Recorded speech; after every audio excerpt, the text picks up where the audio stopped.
Presidente, 2 giorni di quinta commissione, sul tavolo il nuovo piano sociosanitario del Veneto. A che punto siete?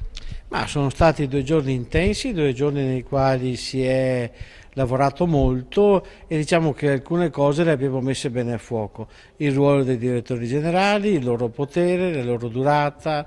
Abbiamo parlato di centralizzazione a livello provinciale di alcuni servizi, per cui direi che molte cose sono state messe a fuoco.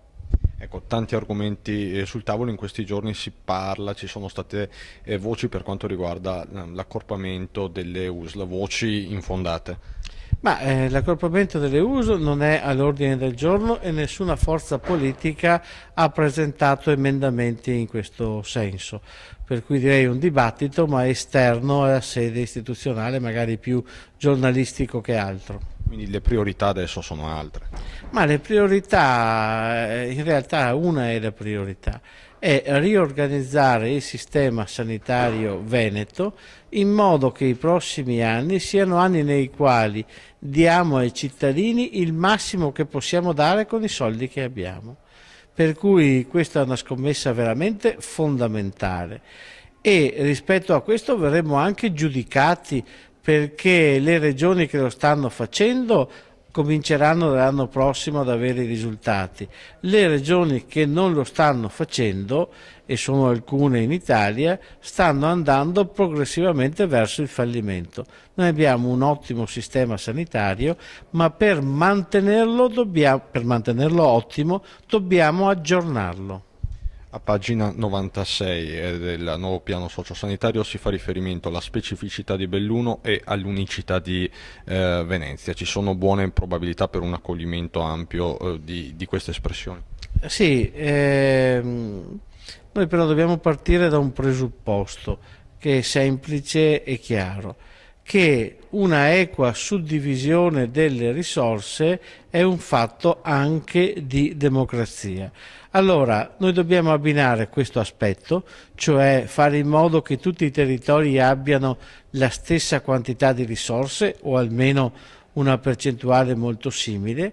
L'altro aspetto col quale va contemperata la spesa è la cosiddetta democrazia sanitaria, cioè tutti i cittadini, anche quelli che abitano nei posti più, chiamiamoli, diversi, debbono avere lo stesso diritto di accesso ai servizi sanitari.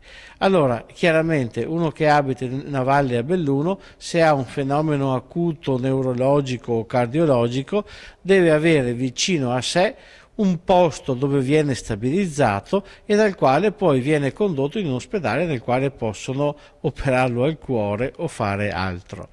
Questo vale anche per la città di Venezia, questo vale anche per i turisti che decidono di passare il loro tempo libero in Veneto e quindi vengono qui, godono del nostro bel paesaggio, delle nostre città, pagano per questo e con i loro soldi noi manteniamo posti di lavoro e l'economia del Veneto. Anche a questi dobbiamo garantire un servizio sanitario dignitoso e efficiente. Allora, mettendo insieme tutte queste cose, noi ci rendiamo conto che dobbiamo garantire equità di spesa, accesso uguale per tutti e questo si chiama programmazione, una programmazione che va fatta nel più breve tempo possibile.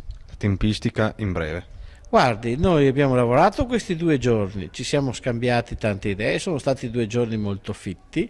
Adesso passeremo il 2 e il 3 di febbraio alla fase più operativa, cioè faremo sintesi di quello che si è discusso e cominceremo a scriverlo insieme, accanto o al posto di quello che è stato già scritto, e cioè il piano che è stato presentato in commissione e dal quale si arriverà alla definizione del piano che dalla commissione andrà in consiglio.